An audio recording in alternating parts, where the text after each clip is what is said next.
think Harrison is right in that Israel is losing the propaganda war, right? I mean, you'd have to admit that. And what do you say to that? Because I even think Benjamin Netanyahu is on record saying they're losing the propaganda war. Well, how would they not? I mean, there's 2 billion Muslims versus 16 million Jews. It's 125 to 1.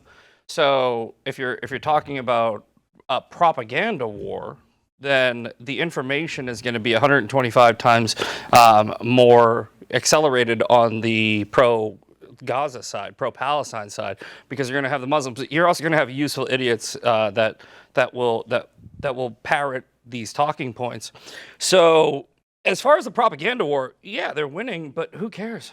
Okay, well, this is my question to that, though. This is where, and Jimmy Carter, he was obviously very pro-Palestine. He was one of the most, I think he was honored when he died. I think they, did a big, they had a big ceremony for his death. But what he said, and I think it is pretty accurate, is that whether Israel likes it or not, even though they do feel like a victim, this is an asymmetrical power struggle. And they have more power than Gaza, right? So really, they are in control of all of this. So doesn't it, I guess, morally kind of, they get to choose how much death and destruction happens, right? Aren't they in the lead when it comes to that? You just answered the question on whether or not it's a genocide, and the answer is no, because you just said they have complete control on whether or not they take out every man, woman, child in there. And I think that people need to understand that they've dropped more bombs than civilians have been killed. They've given vaccines to the Well, that probably killed more people. That doesn't help out. That was kind of weird. That's another, real quick, but the fact that you said that, fair enough. That was very weird that they paused the ceasefire. They did a ceasefire, and the one thing that Israel let them in was the polio vaccine. I mean, I'm sure that would be real good. Give me that Israeli polio vaccine. I'm sure that's really going to help those Gaza children. Hey, maybe that's how they're going to sneakily take them out. But what I'm saying is when I First my page is blowing up, now my vaccine's blowing up. I have myocarditis. Yeah. And the vaccine is safe and effective for YouTube. It's very safe and effective. We encourage everybody to get it. Anthony Fauci is awesome. Okay, but what were you saying? What I'm saying is you don't drop leaflets and tell people to get the fuck out of the area that you're about to bomb. You don't, give vaccines to children. You don't bring in aid, whether or not you think the aid is coming in or not. There is aid that has come in from Israel to people. Like I call it the send snacks policy of war, and the way that I put it was, if Mexico came in to America, like to Texas, and did what Hamas did, right? Let's say they raped and murdered 1,200 people, filmed it, put it on Telegram, and was like, yay, right? And then, I don't know, like a year later, we were sending them snacks. I'd be like, I would lead a charge to overthrow my own government, where I would be like, are you fucking kidding me, dude? Like, I mean, my cousin was fucking beheaded, and you're gonna send them Cheez-Its? What the fuck are you doing? Well, I get the comparison, but I guess my question to you, Harrison, is it a genocide in your opinion?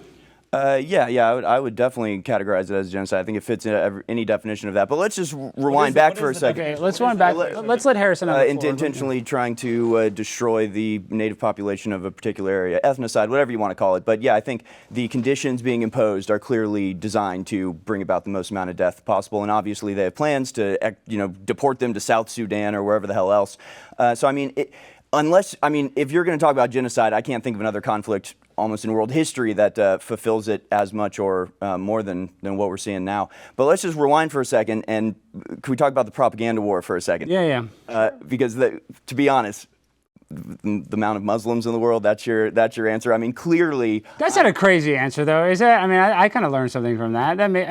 Well, I'm just saying there are more Muslims than Jews. Strength in numbers is an actual statistic. I'm not even calling them wrong, but I'm saying that kind of makes sense a little bit. You don't think that? Well, if that was the case, then they would always be losing the propaganda war. But clearly, they had a lot better propaganda status in the early parts of the war, and it's declined ever since because of the actions of the Israelis. So, but real quick though, not to even argue in your favor, Zach, though, but have you seen on TikTok, they kind of rate TikTok content? Have you seen that it's like 84% pro-Palestine on TikTok, the content? So, you know what I mean? There are probably more people, that are pro-Palestine. didn't think that. I didn't. I'm just saying mathematically, numbers-wise, I wouldn't have thought that. It's a simple thing of statistics, right? Like, I mean, like. Well, it's more than just statistics. No, but I mean, well, think about it. Think about it like this, right? You get debates that happen on YouTube and whatever between somebody who's got 800,000 followers versus somebody who's got 10,000 followers, and then no matter what happens, no matter how good of an argument that the person who has 10,000 followers makes, the person with 800,000 followers is going to win the argument because it's a popularity contest. It's a strength in numbers thing. Well, kind of not really, because Nick Fuentes has ratioed Elon Musk multiple times. But and I mean, I guess it depends on whether you're talking about worldwide or in America. I mean, I'm talking about in America, they're losing the propaganda war, where it does matter, because if they lose support from America, then that's basically it for Israel, because they depend entirely on us for their existence. So they're not, though. They aren't what? They aren't losing support. They're losing support on Twitter. It's not in real America.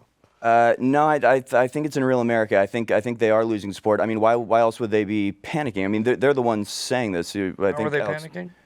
Alex said, Benjamin Netanyahu said, we're losing the propaganda war. I mean, they're acknowledging it. At the same time, I personally wouldn't be as vociferously anti-Israel as I am right now if the behavior of Israel was different. So I think even to say, like, well, this category of people has more people in it, therefore that's why they're losing the propaganda war. I don't think the people of America choose things always on the status of identity. I think it's the actions of the Israelis that people are outraged and horrified by. And so, I mean, they're trying to get rid of TikTok for that exact reason, which, also points to the control that they have over our Congress, that they were able to get that through so quickly when they tried, the previous Trump administration, and went absolutely nowhere. But when Israel wants TikTok on, it's gone immediately. And that's because of the anti-Semitism, so-called, on TikTok, which is just means it doesn't already have a ADL censor sitting on the board. So here's where your argument falls apart, though. Alex just said that there's 84%. There's an 84% disparity of favoritism towards Palestine on TikTok, and you're saying that somehow that TikTok is controlled by Israel. Well, they're trying to shut it down. They're trying to shut it down. And, right, because it's not controlled by Israel. Here's just like a crazy theory. China owns TikTok, and is China our adversary, or they're our adversary? And to your China point, I think China is probably even a bigger threat than Israel. And I'm not just saying that because of their fentanyl crisis, and they're a lot more powerful than Israel. But this is the thing: is our relationship with China is, at least we give and take. With Israel, we don't really get much, and we give a lot. You know what I mean? So that's where it's a different relationship. What do we give, though? I mean, we give. Yeah, there's the whole, like, we give $310 billion in aid over 10 years, but then you got to give about 85% of that back to the American economy, and also we have intelligence sharing. We have and look, I'm not saying that I am in support of giving aid to countries. I don't like this whole money laundering operation where they go, hey, we're going to give you $3 billion and then just spend 85% of it back on us. I don't like it, but at the same time, what my biggest argument has always been about the people that criticize this is we do that with other countries, and we do that because it's somehow a weird policy that was created by our government in multiple situations, but the hyperfixation on the one Jewish state that it works in is it's showing me that you guys don't actually care about the actual corruption. You don't care about the actual money laundering. It's the same thing that I say with, you don't care about PACs that have influence over America. You focus on APAC, which is the 20th in lobbying and 199th in donations. Because I think you would agree with this, though. This is why people, though, like Harrison, and me a little bit, this is why we get radicalized, is we see states like Florida create anti-Semitism laws. Yeah, I'm saying I'm a First Amendment absolutist. I don't think, I think you should be able to say the N-word. I think you should be able to say whatever. Yeah. But if I, say that, 5,999,000 people died in the Holocaust, and I go to jail, I don't like that. I'm so fly, I'm aligned with the planes. My grind so refined, I got no time for no games. Ask yourself